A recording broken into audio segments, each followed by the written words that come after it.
મારા બાપ, હું 12 મહિનામાં જ્યારે જ્યારે મને ગમે નહીં ને, મારું મન ઉદાસ થાય ને, ત્યારે હું બગડાણા જાઉં.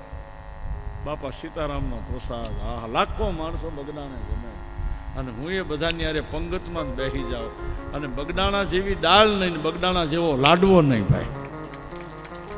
હા હા, બાવાને કોઈના આશ્રમે જઈને હું કહું ખાવ. હમણાં તો મેં નિયમે ફેરવી નાખ્યો છે. હવે 9 દી હું ગમે ત્યાં વયો જાઉં. હાંજે આ લોકોને ખબર ન હોય હું ક્યાં જાઉં. અને જેને મને એમ લાગે કે આ ઘેર મારે ખાવું છે, ત્યાં જ હું કહું રોટલો આપી દો, પૂડો આપો મારા સાહેબ, કારણ કે એ પ્રેમનો પ્રસાદ છે. પણ મને લાગે ત્યાં પાછા બધા નક્કી નહીં કરી લેતા.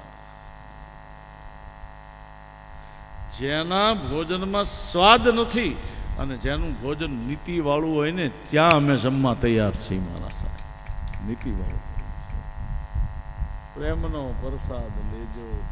તો ભગવાન શંકરજી સાવધાન થયા, સતીને કહે છે કે હે દેવી, તમે મને બધું જ પૂછ્યું, મને ગમ્યું, પણ તમે એમ પૂછ્યું કે નિર્ગુણ સગુણ શું કામ થયા, નિરાકાર સાકાર શું કામ થયા. હવે થોડુંક ધ્યાન દેજો. નિર્ગુણ અને સગુણ બંને એક જ છે. નિર્ગુણમાંથી સગુણ થાય છે અને સગુણમાંથી નિર્ગુણ થાય છે. હું તમને રસોડામાં લઈ જાઉં. બેનો મને જવાબ આપો. ચોખાનો લોટ, એનો કોઈ આકાર છે? બેનો છે? બધા બેનો મને જવાબ આપો. છે? બરાબર ને? હવે એનો તમારે પૂળો કરવો હોય તો એને આકાર દેવો પડે. બરાબર ને કે નહીં? હવે એ લોટમાંથી પૂળો બન્યો એટલે નિર્ગુણમાંથી સગુણ. હવે એ પૂળો તમે પાછો પાણીમાં નાખો તો પાછો લોટ થઈ જાય કે નહીં? હાલો, એ કદાચ ન સમજે. બીજી વાત, પાણી, પાણી નિર્ગુણ છે. પાણીને કોઈ રૂપ નથી, છે? બરાબર? હવે એ પાણીનો ગ્લાસ તમે ભરો, નિર્ગુણ છે, એને ફ્રીજમાં મૂકો, શું થાય? બરફ થઈ જાય કે નહીં? એ સગુણ. જો એનું નામ આવ્યું બરફ. ઓલું પાણી નિર્ગુણ હતું ત્યારે બરફ થયો એટલે સગુણ. બરાબર ને? હવે એ બરફને તમે બહાર કાઢી નાખો અને એ બરફને બહાર રાખો એટલે પાછા ઓગળી જાય એટલે પાણી. આમાં કાંઈ અઘરી કથા નથી. દૂધ, દૂધ કાઢવા બેસો ને ત્યારે દૂધને ફીણ થાય, થાય ને? હે, એક દૂધવાળો પાણી નાખીને દૂધ આપે. મેં એને પૂછ્યું, મને ભાઈ આટલું બધું શું કામ પાણી નાખે છે? મને કે અત્યારે લોકોને પાચન નથી થતો એટલે પચવામાં હળવું રહે.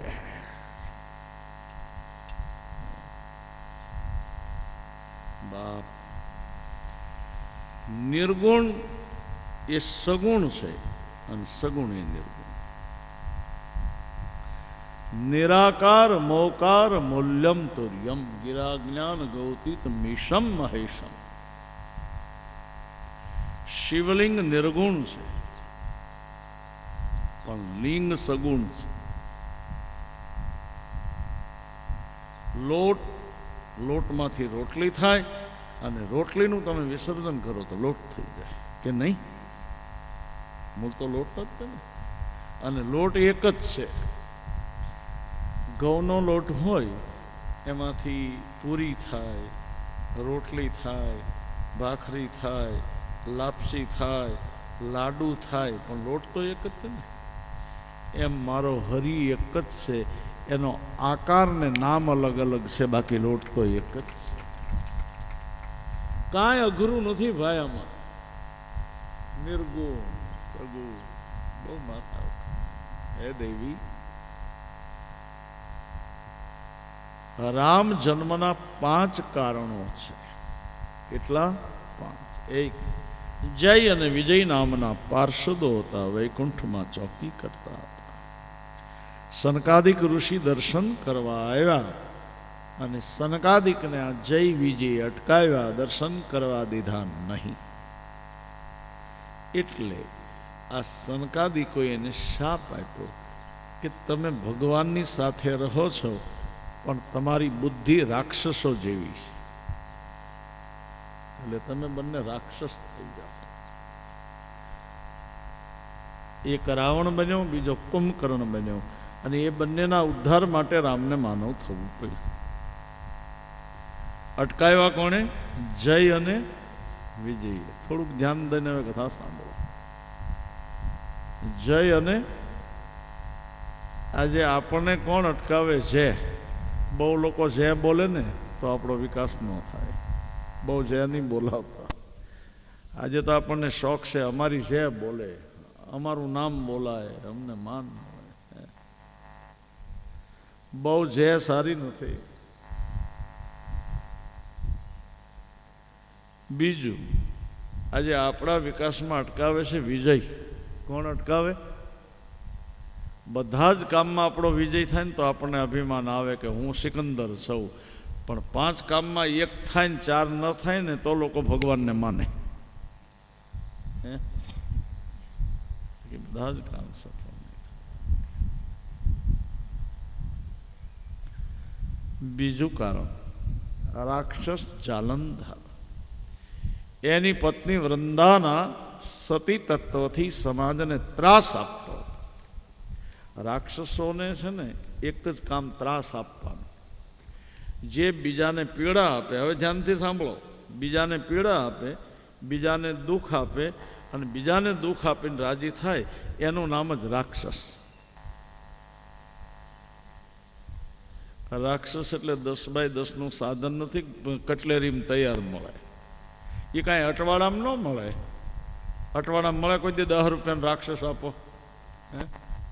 મળે છે તો કયો હાલો આપણે અટવાડામાં જઈએ.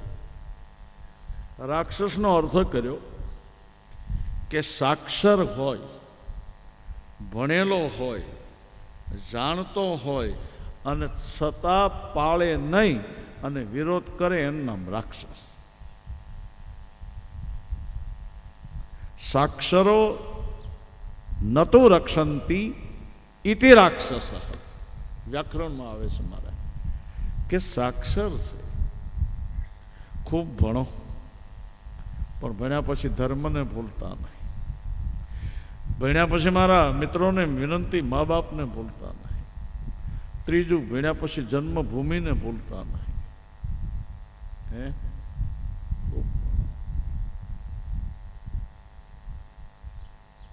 શિક્ષણ અનિવાર્ય છે, મારી નામ નથી. તો રાક્ષસ જાલંધર, એની પત્ની વૃંદા, એના સતીત્વનો ભગવાને ભંગ કર્યો. એની પત્નીએ શાપ આપ્યો કે તમે મને કપટથી છેતરી. હવે મને આ કથા સાથે હું થોડોક સંમત નથી.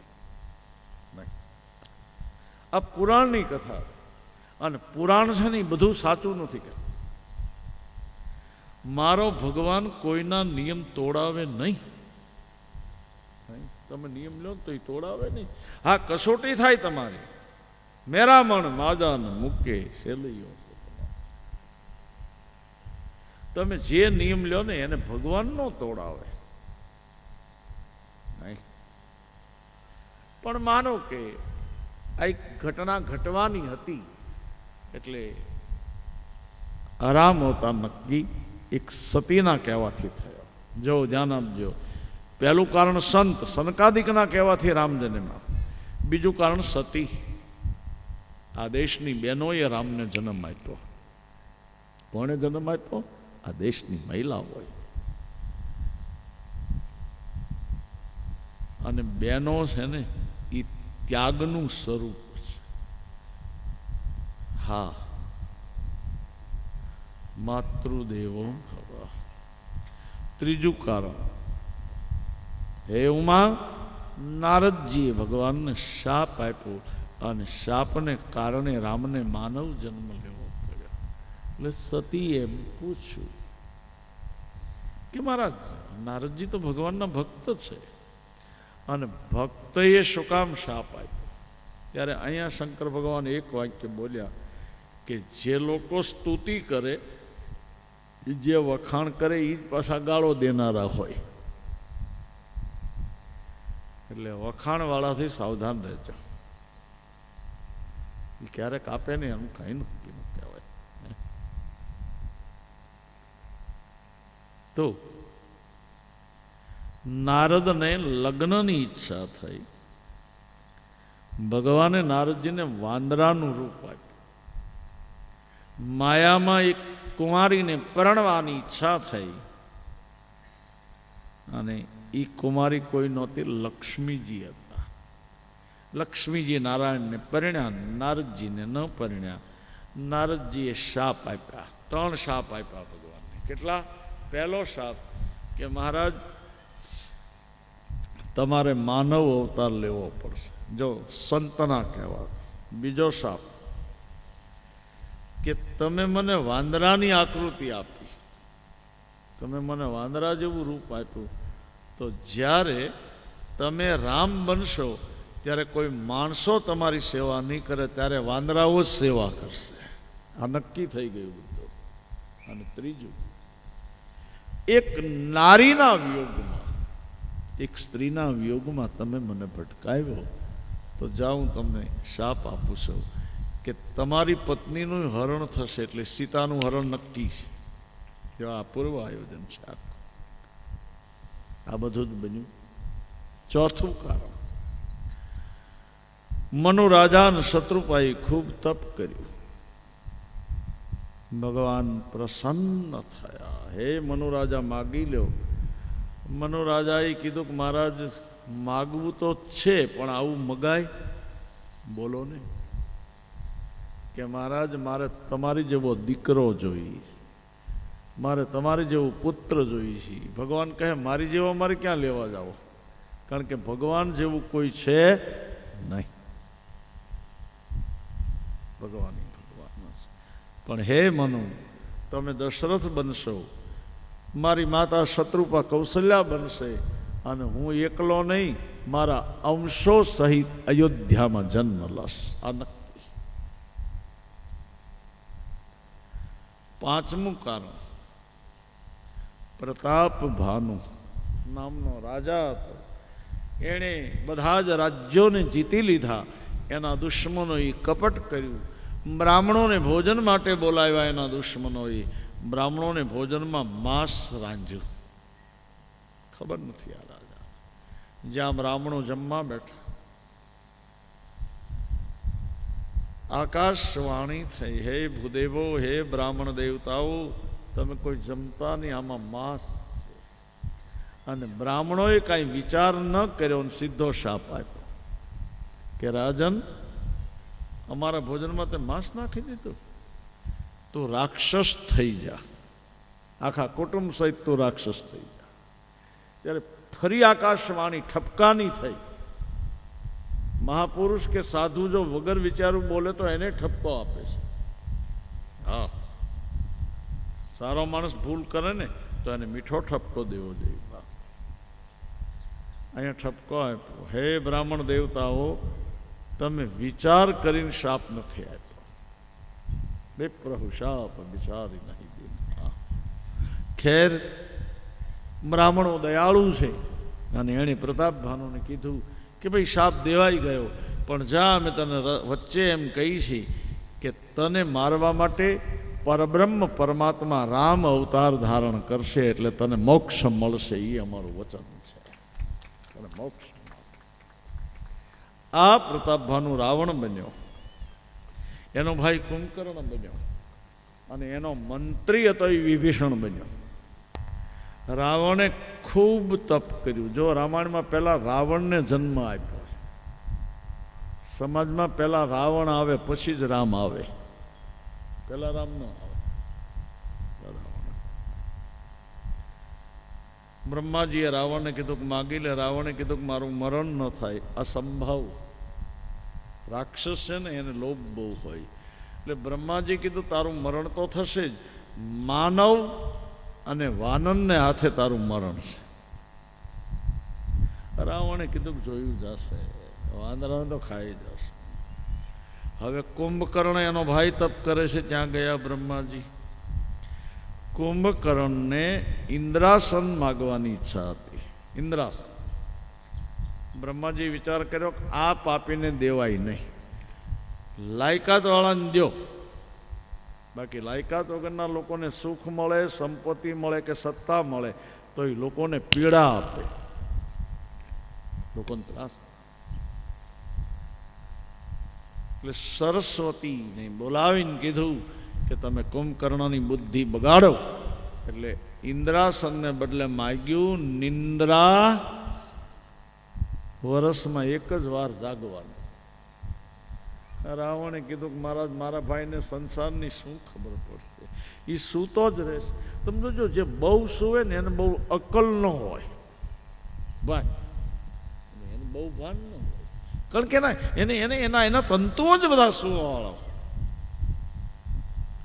ત્યારે બ્રહ્માજી કીધું કે તારો ભાઈ વર્ષમાં એક વાર જાગશે, એક જ વાર. અને એને જો વગર કારણે કોઈ જગાડશે તો એનું મરણ થશે. હવે કેટલી ઊંઘ આપી છે તમે વિચાર તો કરો બ્રહ્માજી. વિભીષણની આગળ ગયા. વિભીષણે ભગવાનનું પદ માંગ્યું. રાવણ લંકામાં આવ્યો, લંકામાં રાજધાની સ્થાપી, મંદોદરીને પરણ્યો. આખી નગરી સોનાની, જો સોનાનું ઘર. બ્રાહ્મણોની આગળથી કર માગ્યો અને બ્રાહ્મણોના રુધિરમાંથી માં સીતાજી જન્મા. જો હવે સીતાજીનો જન્મ થયો. પૃથ્વીની દીકરી છે સીતાજી. જનક રાજા તો એના પાલક પિતા છે, પણ સીતાજીનો જન્મ ધરતીમાંથી થયો, ધરતીની દીકરી. રાવણનો ત્રાસ વધ્યો, જુગારી લોકો વધ્યા રાવણના રાજમાં. બ્રાહ્મણોના અપમાન થવા લાગ્યા, સાધુઓને ત્રાસ આપવા લાગ્યા. મા બાપને કોઈ માનતું નથી. અને અહીંયા લખ્યું છે ભ્રષ્ટાચાર ફાલ્યો ખૂબ. રાવણના રાજમાં ભ્રષ્ટાચાર બહુ હતો. અને જે રાજ્યોમાં ભ્રષ્ટાચાર હોય ને એ રાજ્યનો વિનાશ થાય. અસભ્રષ્ટ આચારા ભાષણ સારા, ધર્મ સુનઈ નહીં કાના. ધરતી ધ્રુજી. ધરતી બ્રહ્માજીની આગળ ગઈ. દાદા આ રાક્ષસોનો ભાર મારાથી સહન થતો નથી. બ્રહ્માજી કીધું ભાઈ એને તો રામ જ મારી શકે, બાકી મેં તો વરદાન દઈ દીધું. જો કોઈ રામને જન્મ અપાવે તો આ મરે. એ બ્રહ્માજી ધરતી બધા જ ગયા છે સંતોને શરણે, સાધુ માર્ગ આપે. સંતોએ કીધું ચાલો આપણે ભગવાન નારાયણને પ્રાર્થના કરીએ, નારાયણ શું કહે છે. પણ પ્રશ્ન એ થયો નારાયણ હશે ક્યાં? શંકર ભગવાને કીધું કે હે સતી હું પણ સાથે હતો. મેં કીધું તમે અહીંયા સ્તુતિ કરો. સ્તુતિ થાય. ભગવાન નારાયણે આકાશવાણી કરી, હે દેવતાઓ ચિંતા નહીં કરો, હું અયોધ્યામાં જન્મ લઈશ, એકલો નહીં આવું, મારા અંશો સાથે આવીશ. બધાને આનંદ થયો. પણ શંકર ભગવાને બધાને કીધું કે બરાબર છે, ભગવાન અવતાર લે, રામ બને, પણ આપણે આપણી જગ્યાને છોડીને આપણે અવતાર લઈએ. શંકર ભગવાને વિચાર કર્યો કે મેં રામનું ભજન બહુ કર્યું, રામના જપ બહુ કર્યા, પણ મેં મારા ભગવાનની સેવા નથી કરી. એટલે સેવા કરવા માટે શંકર ભગવાને કીધું કે હું હનુમાનજી એવું નામ ધારણ કરીને અવતાર ધારણ કરીશ. હવે માં રહી ન શકે, માં ભવાની ભગવાન શિવ વિના તો રહી ન શકે. એટલે ભવાની કીધું મારે અવતાર લેવો છે. શંકર ભગવાને કીધું હું તો આ હનુમાનજી બન્યો, મારું તો નિયમ કે હું લગ્ન નહીં કરું, નહીં તો તમને વાનરીનું સ્વરૂપ આપું. માં ભવાની કીધું ભાઈ હું એમને ન રહું તમારા વિના, હું એક ક્ષણ ન રહું. એટલે શંકર ભગવાને કીધું તો તમારે શું બનવું છે? એટલે હનુમાનજીનું પૂંછડું બનીને માં પ્રગટ થયા છે. આ પૂછ છે ને એ માં. અને એટલે જ પૂછડું સળગ્યું નથી ને રાવણે ઘણો પ્રયાસ કર્યો. રાવણને ક્યાંય વાંધો નથી પૂછડા સિવાય. તમારી પ્રગતિ, તમારી પૂજા, આ રાવણ જેવાને આ વાંધો પડે. આમ તો કાંઈ કરી ન શકે પણ બાળવાની કોશિશ કરે. બ્રહ્માજી જાંબુવાન બન્યા. જાંબુવાન રીત છે ને બ્રહ્માજી છે. અને બાકીના બધા જ જે દેવો હતા, કોઈ નળ, નીલ, અંગદ, હનુમાનજી, નાના મોટા વાંદરાઓ બની અને ધરતીની ગુફામાં બધા જ વાનર અવતારમાં રામના જન્મની રાહ જોવે. સંપૂર્ણ તૈયારી થઈ.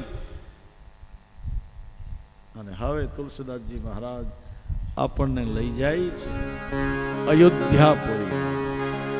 બોલીએ અયોધ્યા ધામ કી જય.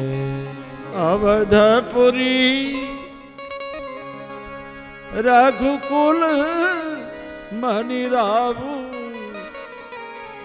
વેદ વિદિત તેહી દશરથ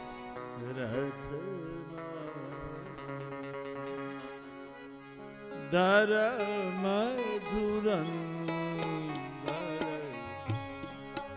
ગુણનિધિ જ્ઞાની હૃદય ભગત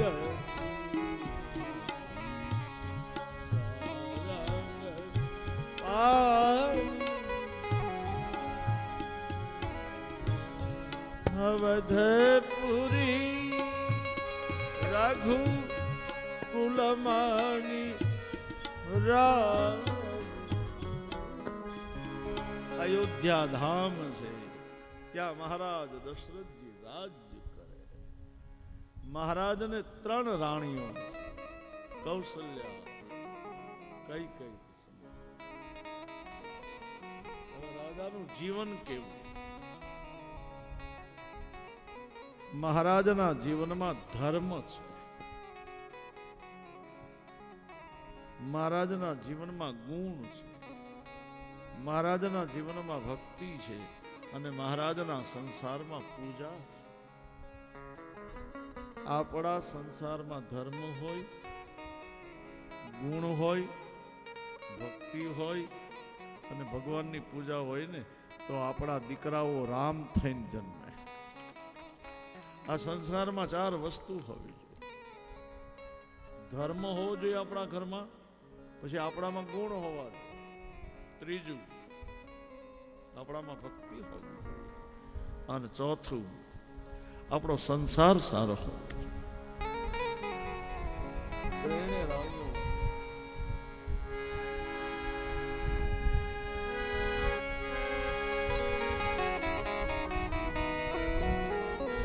પતિને અનુકૂળ છે. અને મહારાજ દશરથજી 3 રાણીઓને અનુકૂળ છે.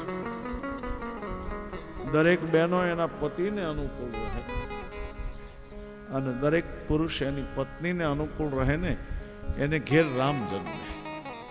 એને ઘેર બહેનોએ એના પતિને અનુકૂળ રહેવું. અને તમામ પુરુષોને મારી વિનંતી, તમારે તમારી પત્નીને અનુકૂળ રહેવું. અને અનુકૂળ થાય એનું નામ જ સંસાર.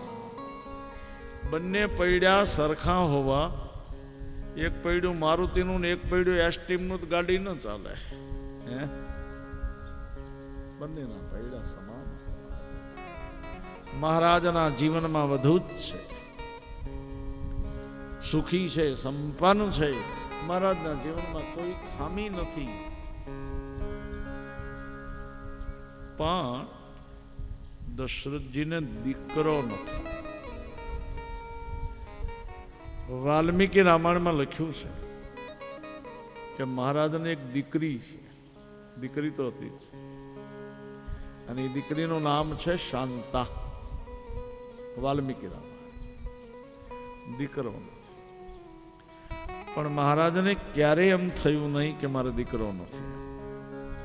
એમાં એક દિવસ જો એના ગુરુએ આયોજન કર્યું. તમારા ને મારા જીવનમાં આયોજન ગુરુ જ કરે છે સાહેબ. એક દિવસ વશિષ્ઠ ગુરુદેવ પોતાના દીકરાને રમાડે છે રાજમહેલમાં. રમાડતા રમાડતા એ છોકરું રડવા મળ્યું. એટલે દશરથજી કીધું કે એને શું કામ રડાવે છે, એને આપો, એને જે જોઈ.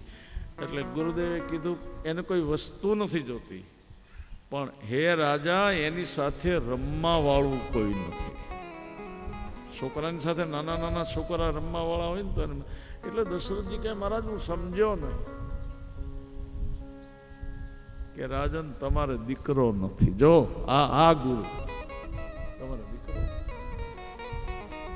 તો ગુરુદેવ મારે દીકરો થાય એના માટે મારે શું કરવું? રાજન એના માટે યજ્ઞ કરો.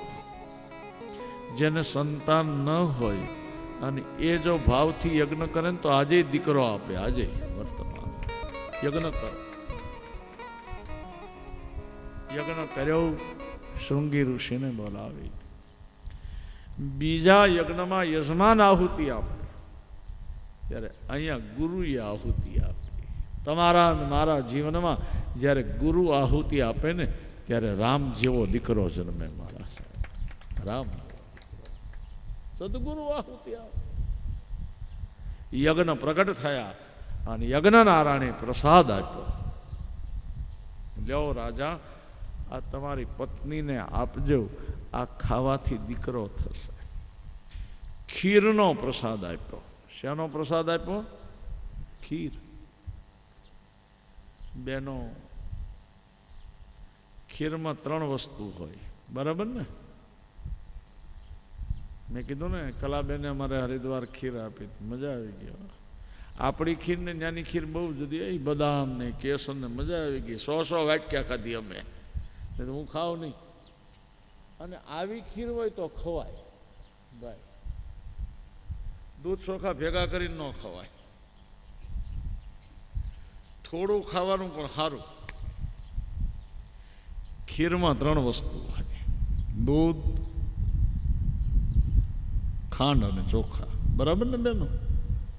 હે, હવે બહેનોનું એટલું પૂછો, આ ત્રણેયનો રંગ કેવો? દૂધ, ચોખા ને ખાંડ. હવે એ તો જવાબ આપો. હે, કેમ ધીમું ધીમું ભૂખ લાગી ગઈ? હે, સફેદ. આયોજકોને મારી વિનંતી, 11:30 થાય એટલે જમવાનું શરૂ કરી દેવાનું નાના નાના બાળકોને. થાળ જ કહેવાય. નાના છોકરા કાંઈ ભગવાનો જ છે. હું કાંઈ આવી બધી પ્રોસિજરમાં બહુ પડું નહીં. ત્યાં ધરી દેવાનો થાળ. આ છોકરાને પહેલાં જમાડી દેજો, એ ભૂખ્યા ન રહેવા જોઈએ. પણ છોકરાને જો, નાના બાળકોને જ પાછું. એક 60 વર્ષનો ઊભો છે. એટલે મેં તું બાળક છો તો 60 વર્ષ જે બાળક જ ગણાય. પણ મેં તો કારણ મન કે અક્કલ નથી.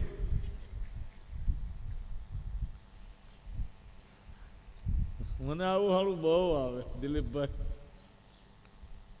એક દાદા મને મળ્યા 70 વર્ષના. મેં તો કેટલી ઉંમર? મને કે 35. મેં તો આ તમારા 70. મને કે 35 વર્ષ મને જીવતા ન આવડ્યું, હવે જ મૂળ જીવતા આવડે. એટલે 35 નો જ છો. 35 વર્ષ પાણી ગયા. હા, તો ખીર સફેદ ને બેનો? હે, બોલો. ખાંડ, દૂધ ને ચોખા 3 સફેદ, બરાબર ને? એની ખીર થાય. તો આનો અર્થ થાય છે કે જેનું જીવન સફેદ હોય અને જેણે જીવનમાં ડાઘ લાગવા દીધા નથી ને, એના સંસારમાં રામ જેવા દીકરા આવે. મારા બહુ સીધા જ અર્થો છે રામાયણની કથાના. સારું જીવે એના દીકરા રામ થાય.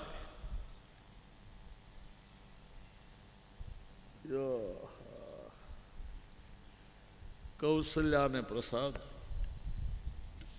પણ માને એમ થયું કે મારી 2 બહેનો એમનેમ રહેશે. એટલે કૌશલ્યાજીએ એ પ્રસાદનો અડધો ભાગ કર્યો અને માં કહીને આપ્યો. જો અહીંયા થોડુંક કહી દઉં, બેનો એકલા ન ખાય, વેચીને ખાય. અને પ્રસાદ વેચીને ખાઓ. પ્રસાદ વેચાતો ન ખવાય. આજે જે મંદિરોમાં પ્રસાદ વેચાતા હોય ત્યાં શું હોય છે? મંદિરો ધંધાના કેન્દ્રો નથી. મેં કીધું ને, બગડાણામાં લાખો માણસો જમે, એક પૈસો લેવામાં ન આવે, એક પૈસો. અને ત્યાં કોઈ વીઆઈપી નહીં, કોઈ વીઆઈપી કે કોઈના માટે બીજી રસોઈ નહીં. બરાબર ને દાદા? આ દાદા ત્યાંના છે, બગડાણાના છે. ભાઈ મણીલાલ ક્યાંના છે? જોરથી બોલ. હા, માઇકમાં બોલ. બગડાણાના. ક્યાંના? બગડાણું ધામ છે મારા બાપ. તમે ગમે એટલા લાખોનું દાન કરો ને, ત્યાં જાહેરાત નથી થતી. લાડુ, ગાંઠિયા, દાળ ભાત શાક, બરાબર ને? સાંજે છાશ, સાંજે ખીચડી, દૂધ, લાડુ, ગાંઠિયા, રોટલા, સવારે નાસ્તો. અને દૂધ ખાવું એને દૂધ, છાશ ખાવી એને છાશ, ને દહીં ખાવું એને દહીં. અને છતાં કાંઈ નહીં મારા સાહેબ ત્યાં કોઈ જગ્યાએ. અને આજે પણ તમને હું કહું કે આજ તમે બાપા સીતારામ બગડાણા જાઓ ને, તો ઝાડના જે પાન છે ને, એ પાનમાંથી બાપા બજરંગદાસનો અવાજ આવે છે, સીતારામ. અહીંયા તમે આવો ને દિત્યા બાપાના ધામમાં, અહીંની ધૂળ પણ બોલશે રામ ભક્તિ.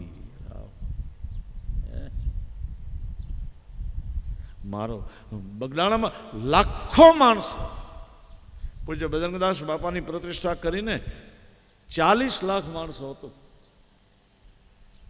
કેટલું? એમાં કોઈને કઈ એક્સિડન્ટ નહીં, કોઈ ગુમ ન થયું, માઇકમાં બોલવું ન પડ્યું, કોઈ બેનનો પોયરો ગુમ થયો.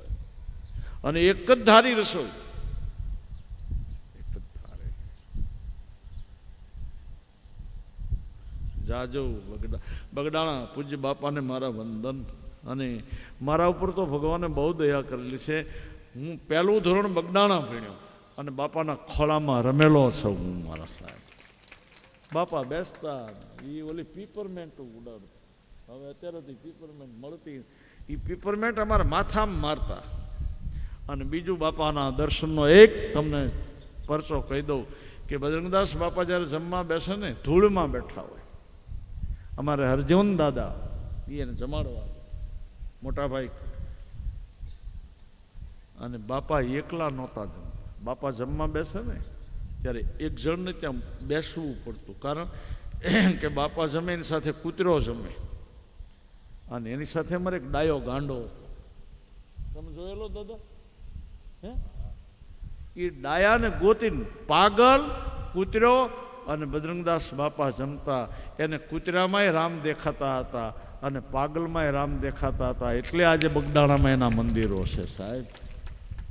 કૂતરો ન આવે તો ખાય નહીં બાપા. આ મેં જોયેલું. અને ખાલી બાપા આમ હાથ ઊંચો કરે ને. આજે પણ તમે કલ્પના કરો કે મારે બગડાણા જવું છે, ભલે તમારી પાસે કાંઈ નકશો ન હોય, તમે અહીંથી બેસી જાઓ, બજરંગદાસ બાપા તમને બગડાણામાં જ ઉતારે, ભૂલા ન પડવા દે. આજે પણ મારા છે આવા સિદ્ધ બાપાને વંદન. અને આપણે કેટલા ભાગશાળી આ બગડાણાના. આના બાપુજી બહુ સેવા કરે, બરાબર ને? આના ફાધરે ખૂબ સેવા કરે. વાહ! આજે બગડાણાના જે ટ્રસ્ટીઓ છે, યોગેશભાઈ સાગર, મનજી બાપા તો ગયા, કાંતિ બાપાને મારે યાદ કરવા પડે. હવે વિચાર કરો, આ વ્યવસ્થા કેમ થતી હશે? કોઈ અંદાજ નહીં. આટલા માણસો આવશે એનો અંદાજ નહીં. પણ મંડળ છે લગભગ 350-400 મંડળ છે, બહેનોના પુરુષોના, પીરસવાના અને સેવા કરવાના. સવારના 6 વાગ્યા મંડળ સેવામાં લાગે, બીજા દિવસે 6 વાગ્યે મંડળ ઉતરે, પછી બીજું મંડળ લાગે. તમે 100 વખત માગો ને, પણ કોઈ દી મંડળવાળાનું મોઢું કાળું નહીં, ગમે એટલું માગો ને મારા સાહેબ. આજે તો અમારે યોગેશભાઈ ને અમારા રણજીતસિંહ, હવે તો પેલી લારીઓ કરે છે ને, પણ હા લારીઓ અને ખુરશી ટેબલ ઉપર બેસવાનું બધાએ.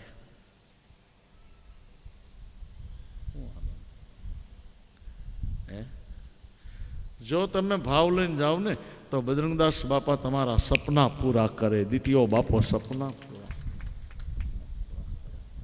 પણ ભાવ લઈને. ખેર સંતોને મારા પ્રણામ.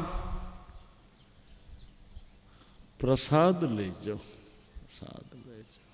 અને મારો તો હમણાં હું છેલ્લા મહિના દિવસથી મગાવતો નથી, ને તારા દાદા આવે એટલે હું કહું પ્રસાદ લેતા આવવાનો મારા માટે. એ બગડાણા બાપાના ધામમાં જઈને મારું નામ દે એટલે લાડવા, મોહનથાળ, ગાંઠિયા બધું આપે. અને મને ઈચ્છા થાય ત્યારે બાપાનો પ્રસાદ લઈ લો. ત્યારે પ્રેરણી માતાઓને વેચીને ખીર ખાધી. તમે જોજો, સાકરની કણી પડે ત્યાં 2 કીડી આવે. પહેલાં એ 2 કીડીમાં 22,000 કીડીઓની લાઈન થઈ જાય. તમે જોજો બહેનોનું સંગઠન કેટલું. એ કીડીઓ બધી ભેગી થઈને જ ખાય. મકોડા જુદા જુદા જ હોય. એક મકોડો ગોળે ટીંગાઈ તૂટી જાય પણ બીજા ન ખાવા દે. સંગઠન રાખો, સંગઠન રાખો. હરિગર્ભમાં આવ્યા. ખીરના પ્રસાદથી ભગવાન માના ગર્ભમાં પધાર્યા છે. માં કઈ કઈ જેને સારા દિવસો દેખાણા. સુમિત્રા માને ગર્ભ રહ્યો અને બધા જ દેવો ગર્ભની અંદર પધારેલ ભગવાન રામની સ્તુતિ કરવા આવ્યા. સુર સમૂહ વિનતી કરી પહોંચે નિજ નિજ ધામ. જગનિવાસ પ્રભુ પ્રગટે અખિલ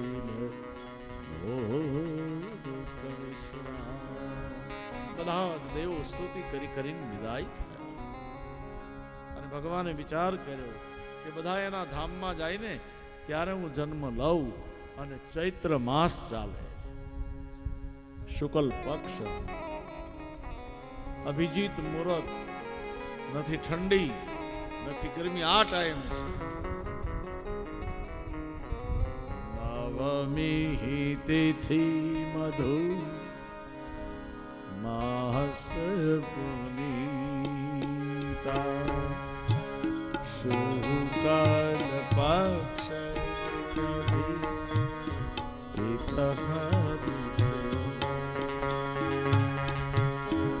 મધ્ય દિવસ શીતળ અવન કાલ લોક વિશ્રામ શીતળ મન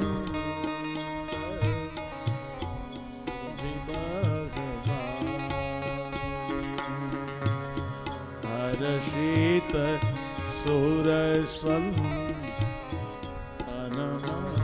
નવમી તિથિ ચૈત્ર મહિનો અને વાજિંત્રો વાગવા લાગ્યા. અયોધ્યાના મંદિરોમાં વાજા વાગે છે. અને બરાબર મધ્યાહન સમયે ચંદ્રભૌજ રૂપમાં ભગવાન રામ પ્રગટ થયા. ગૌરીએ ચંદ્રભૌજ ભગવાન 4 હાથ. પેલા 4 હાથ વાળો જન્મ. આપણે કહીને ગુજરાતીમાં 1000 હાથ છે, અહીંયા 4 હાથ આવ્યા. કૌશલ્યાએ કીધું કે મહારાજ તમારું આ સ્વરૂપ મને ગમે છે, પણ તમે વચનનો ભંગ કર્યો. કેમ કે મહારાજ તમે મને કીધું તો હું દીકરો થઈને જન્મ લઈશ. ભગવાને કીધું દીકરો થઈને તો આવ્યો છો. કૌશલ્યા કીધું દીકરો અવળો ન હોય, તમે બાપ થઈને આવ્યા. કેવડું મોટું સ્વરૂપ છે. અને મહારાજ અમારે ત્યાં માણસની ત્યાં બાળક જન્મે ને 4 હાથ વાળો ન હોય, 2 હાથ વાળો હોય. ભગવાને કીધું મૂળ તો તમે મારો હાથ નડે ને 2 હાથ ભગવાને ગાયબ કરી દીધા. 2 હાથ ના થઈ ગયા. હવે હજુ બરાબર તો કે મહારાજ તમે નાના થઈ જાઓ. બાળક જે રાગ હાલે છે એ રાગ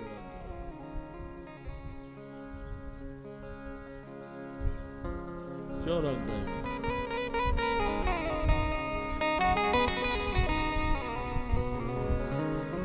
બે હાથ હરી તમારું સ્વરૂપ બહુ મોટું છે. અમારે બાળક અવડો મોટો નાના થઈ ગયા, રામ નાના થયા, બસ હજુ નાના થાય, એ વળી નાના થાય, બસ તો કે નહીં હજુ નાના થાય, વળી નાના થાય, બસ. કૌશલ્યાજી કીધું નહીં, એક દિવસનું છોકરું તાજું જન્મે કેવડો એવડા થઈ જાય. જો ભગવાન મોટા હતા એમાંથી નાના થયા, નાનામાંથી મોટું બનતા આપણને આવડે કે નહીં, પણ મોટા થયા પછી નાનું બનવું નહીં ભગવાનને જ આવડે. મારા આપણે તો બધાને મોટું થવું કે નહીં, કોઈ નાનું થવું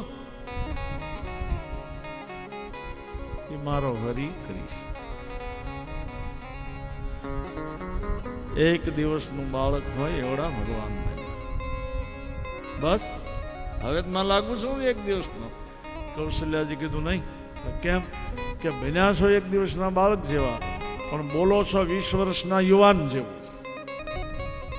એક દિવસનું છોકરું બોલે નહીં તો એ રડે, અને તુલસી કહે માએ કીધું ને મારો રામ રડે. સોની શિશુરુદન પરમ પ્રિય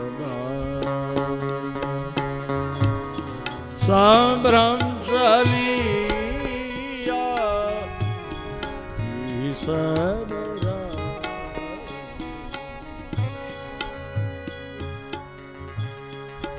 હર્ષિત જાહતા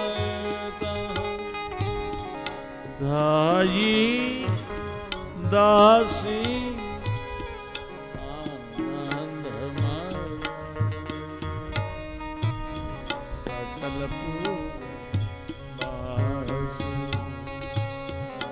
દશરથ પુત્ર જન્મ સુની કારણ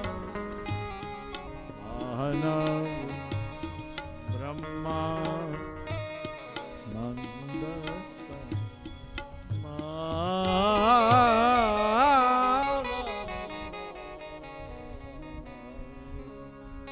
એક દિવસનું બાળક બની લડવા મળ્યા.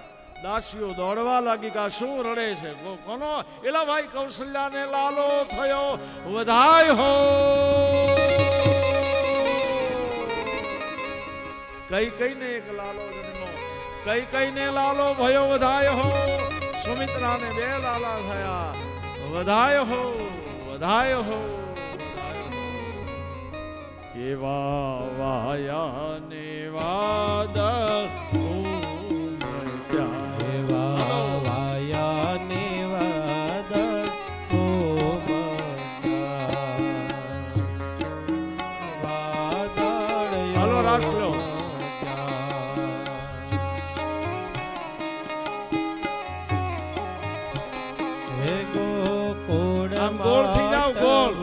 આપણે ગરબા કેમ લઈએ? હાલો આવી જાઓ, મેદાનમાં આવો. આવો સુંદર વર્ષા મળ્યા,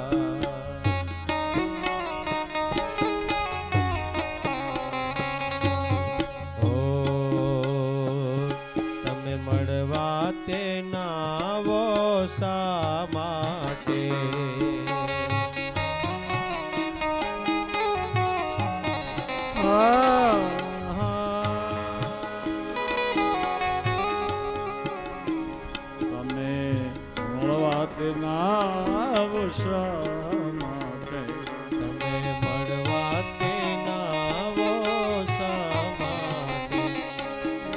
આવો તો નંદજીની આણ મારવા,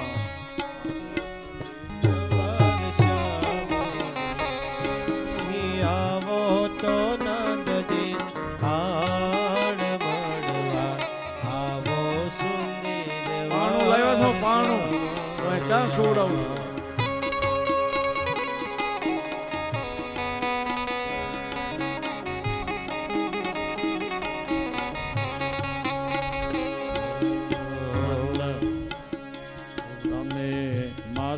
તે પોતના ને મારતા.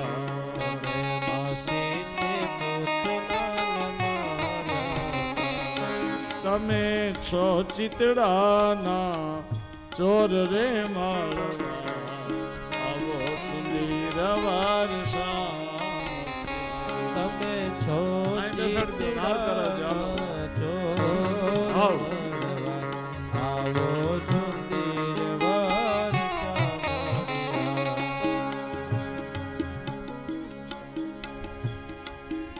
હાથી ઘોડા પાલખી જય બોલો શ્રી રામ. હાથી ઘોડા પાલકી જય બોલો શ્રી રામ કી. અવધ में आनंદ भयो जय बोलो श्री राम की.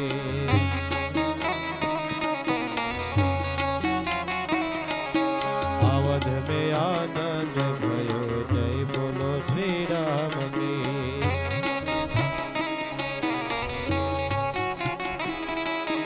जय बोलो श्री राम की. जय बोलो श्री राम की.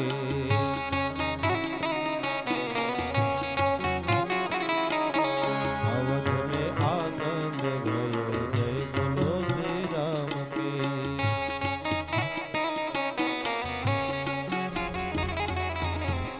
આ સાથે આજની કથાને પૂરી કરું છું. વધાય હો રામ જન્મ કી વધાય હો. વીરવલ में आनंद भयो जय जय श्री राम की. वीरवल में आनंद भयो जय बोलो श्री राम की. એ હાથી ઘોડા પાલખી जय बोलो श्री राम की. हाथी घोड़ा पालकी जय बोलो श्री राम की.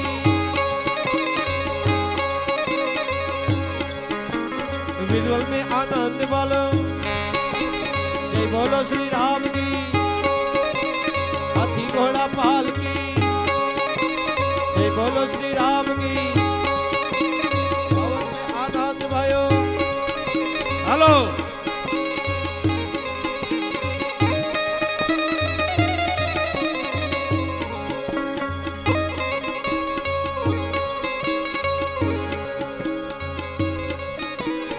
તો આ સાથે રામ જન્મનો ઉત્સવ આપ સૌને ધન્યવાદ. પવન તનય સંકટ મંગલ મૂર્તિ રામ લખન સીતા સહિત હૃદય બસો સુરભુ. હરે રામ રામ રામ हरे હરે કૃષ્ણ કૃષ્ણ કૃષ્ણ. हरे કોઈ ઊભા નહીં થતા. ભગવાનનો જન્મ ઉત્સવ શરૂ છે. જ્યાં સુધી ઉત્સવ પૂરો નહીં થાય ત્યાં સુધી ભોજન શરૂ નથી કરવાનું. એટલે બધાએ આરતી ભગવાનનો ઉત્સવ પૂરો થાય પછી જ પ્રસાદ લેવા જવાનું છે. આરતી માટે અહીંનું હવે સંચાલન ગુલાબભાઈ કરશે. આરતી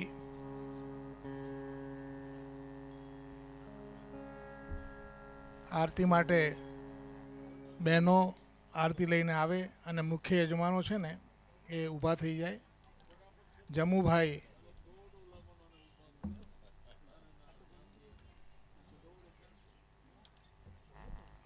હવે આરતીમાં બાપુએ જાહેરાત કરેલી કે જે 11,000 આપે એને આપણે એને આરતી આપવાની છે.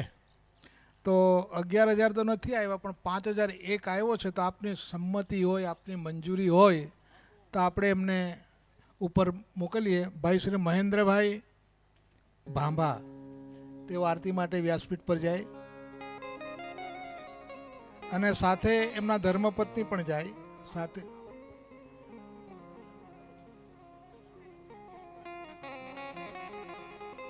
મંજુલાબેન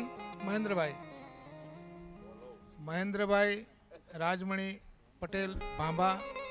મંજુલાબેન મહેન્દ્રભાઈ પટેલ. બેન અહીંયા ઉપર આવો. તમે આરતી આવવા દો. આરતી લઈને જજો.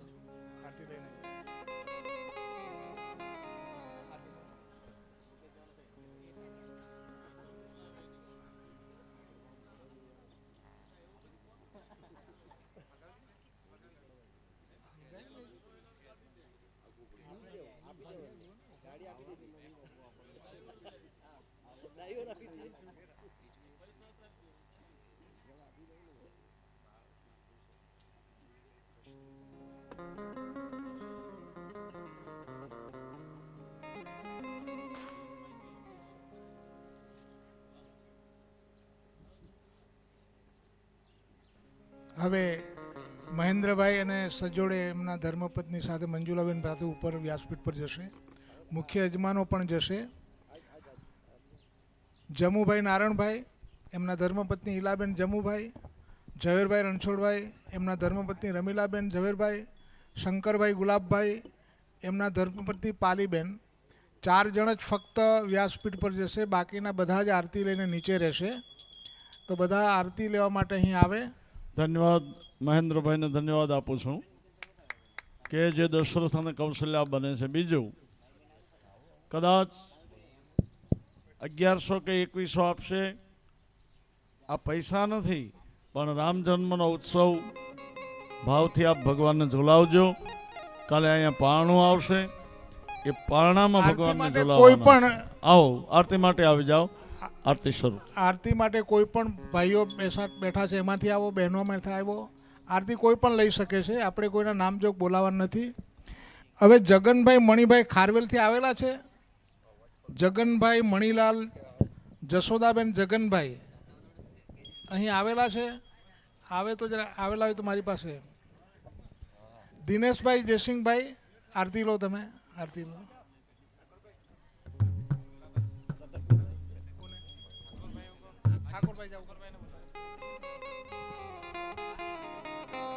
જગનભાઈ, જગનભાઈ ને આરતી લો ને.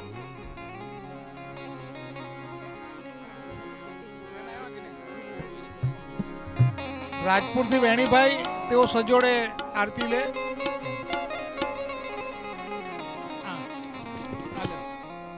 પ્રેમભાઈના ફેમિલીમાંથી એક જણ આરતી લેવા માટે આવે. આર કે પટેલ સાહેબ, તમે આરતી લો. આર કે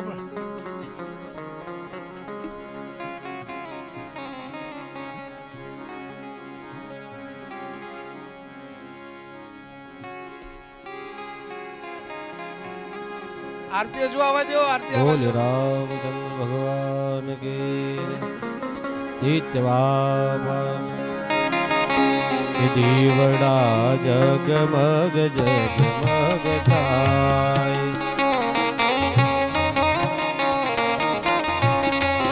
આરતી રામાયણની થાય. દીવડા જગમગ જગમગ થાય. હે પ્રભુ અમે લાવ્યા છે ફૂલડાનો હાર. હે હાર તમે પહેરો તો આનંદ થાય. આય દીવડા જગમગ જગમગ થાય.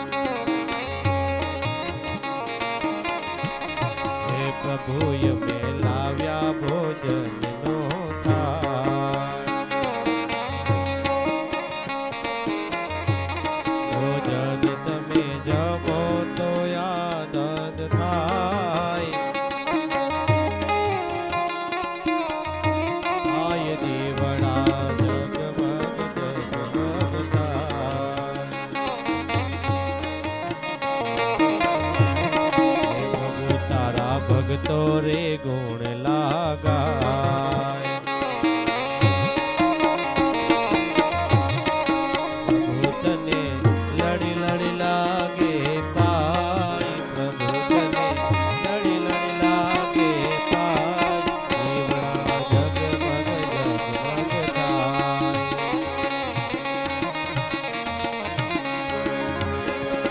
કર્પૂર ગૌરમ કરુણાવતાર સંસાર સારમ ભુજકે દ્વાર.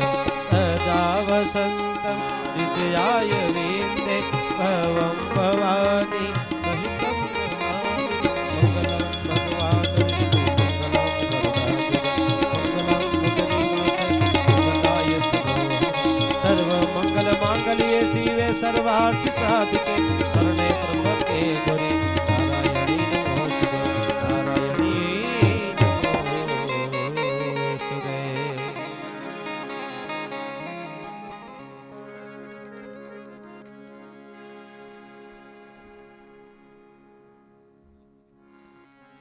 सजा दो घर को गुलशन सा,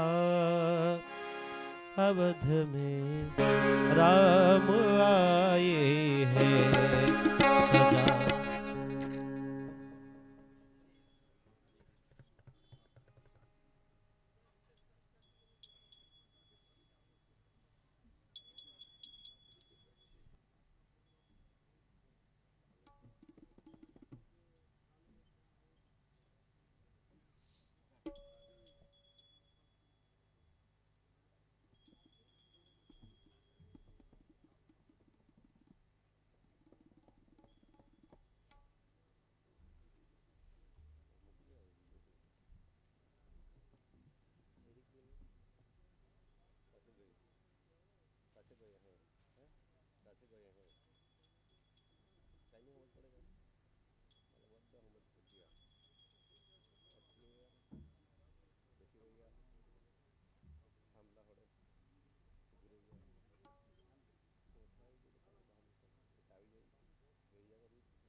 હવે બધા ભક્તોને વિનંતી, આપ બાપુએ કીધું કે જરા 2 મિનિટ બેસો, પોતપોતાની જગ્યાએ બેસી જાવ તો સારી વાત છે. પછી જ આરતી લઈને પછી જ પ્રસાદ લેવા માટે જવાનું છે. આરતી લઈને પછી જ પ્રસાદ લેવા જવાનું છે. બીજી એક જાહેરાત છે, આવતી 6 તારીખે એટલે આવતા રવિવારે રામનવમીના દિવસે નેત્ર યજ્ઞ છે, આંખની તપાસનો દિવસ છે. તો વિનામૂલ્યે આંખની તપાસ કરવામાં આવશે અને કિફાયત ભાવે ચશ્મા પણ આપવામાં આવશે. આવતા રવિવારે રામનવમીના દિવસે શ્રેયસ સાંઈ હોસ્પિટલ ધરમપુર દ્વારા બપોરે 1 વાગે આશ્રય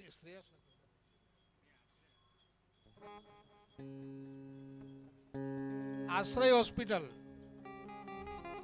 આશ્રય એટલે તો આ કથાના વિરામ બાદ નેત્રયજ્ઞ શરૂ થશે. તો અગાઉથી નામ નોંધાવવા હોય તો નોંધાવી શકે છે. ઠાકોરભાઈ છે, બિપિનભાઈ છે, એમને તમે નામ નોંધાવજો એટલે નંબર પ્રમાણે તમારો વારો જલ્દી લાગે.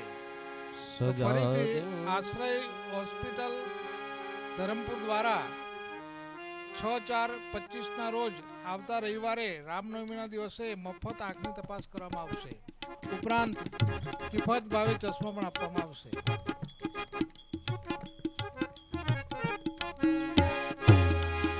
सजा दो घर को गुलशन सा, अवध में राम आए हैं लगे कुटिया भी गुलशन सा, लगे कुटिया भी दुल्हन से, अवध में राम आए हैं सजा दो